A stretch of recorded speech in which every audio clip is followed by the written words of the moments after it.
So there's always been talk about what the most influential horror movie of all time could possibly be, but when I get to thinking about it, I narrow it down to one very simple answer, and that is the 1974 Texas Chainsaw Massacre. This movie did absolutely everything to change horror forever, and putting slasher films on the map is one of the things that was made possible by this 1974 film. Yeah, we had gotten slashers here and there before this movie, but when people think back to the most popular and oldest slasher film that they can think of, it always comes back to the 1974 Texas Chainsaw. This is one of my favorite movies of all time, and especially one of my favorite horror movies of all time, and so today I kind of just wanted to talk about it and let you guys know what it is that makes this movie so special and how it actually played a hand in changing horror. So without further ado, go ahead and grab yourself a snack and a drink, sit tight, and let's get into it. So we all know this premise of the movie. We know that we had this cannibalistic family led by Leatherface and his chainsaw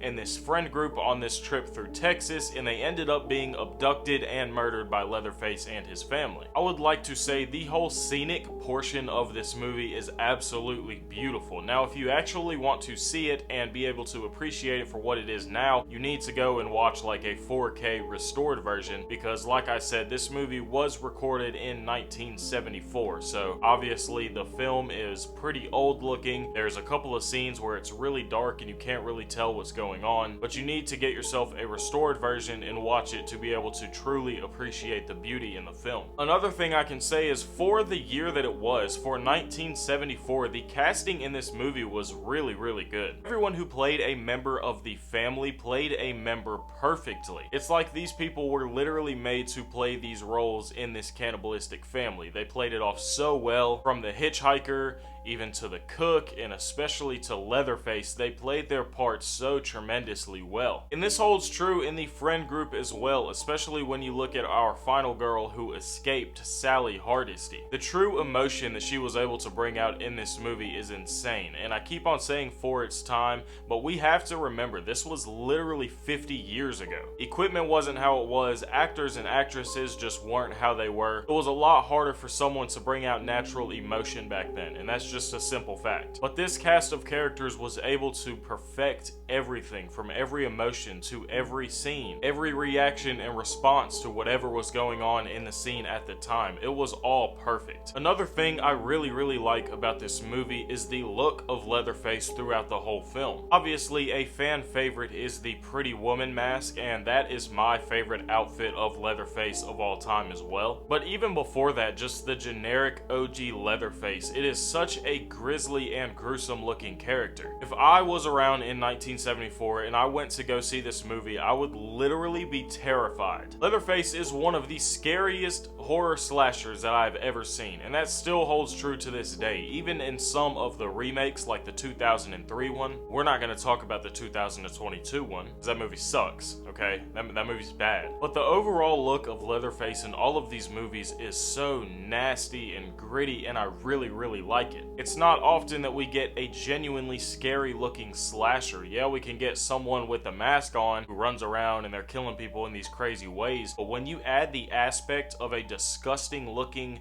thing like the nasty skin mask that he's wearing throughout the films, that just adds an entirely new aspect that makes this character very scary. And that's one of the things that I appreciate most, the fact that they took the time to make this slasher and his family and the surrounding like house and scenic areas. They took the time to make them all genuinely scary and creepy looking, and like I said, that's not something that we get too much nowadays. Probably the scariest slasher that comes to mind in today's world is Art the Clown, and that's simply because he looks nasty and he is gruesome, and that's one of the things that set him apart from the slashers that we've talked about before. Like, yes, Michael Myers is scary, but it's just a guy with a mask. Yes, in certain movies, Jason Voorhees is scary, but it's just a guy with a mask. This is the same with Ghostface in the Scream franchise, or even the Grabber in the Black Phone. Like, yeah, these guys are scary, but they're just regular people wearing masks. Now, I know what you're thinking, Leatherface is just a guy wearing a mask as well, but that's where it's different, because these masks are made out of human skin. The skin that he takes from his victims after he gets done murdering them. It's not like he could walk into a store and put this mask on and walk out and start killing people. He He's gruesome and he is disgusting, and that is the thing that I love the most about Leatherface. And going back to the family itself, I can really appreciate the performance of the hitchhiker and the cook in this movie as well. Especially when you look at Grandpa, who is the other family member in this film, and you realize it was just like a 20-year-old guy in all of these prosthetics to make him look really old. But the way this guy acted in this role and the way they played him in the movie, he actually pulled off being an old person, and you can really appreciate that. For the time this movie was made, it was incredibly ahead of its time, and I stand by that, and I've always said that, and I will continue to say that because it's true. It seems like nowadays slasher movies are just getting thrown about and just trying to stick to something, and only a few end up actually doing so. You know, you go and look at the Blumhouse franchise, and you look at how many movies they've made about slashers,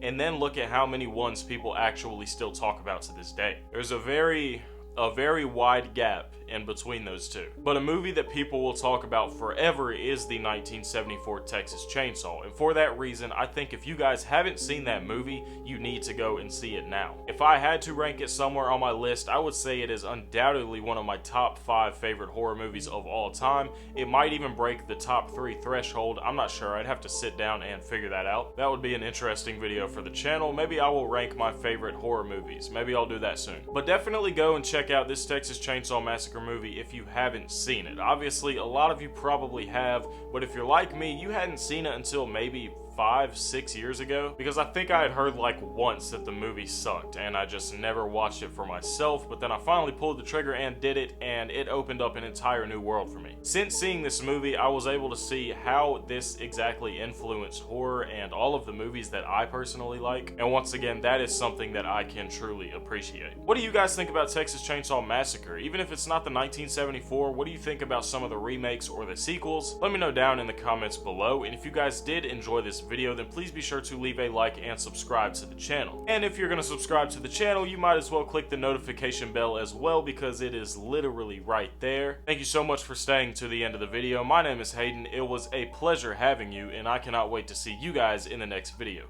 Peace!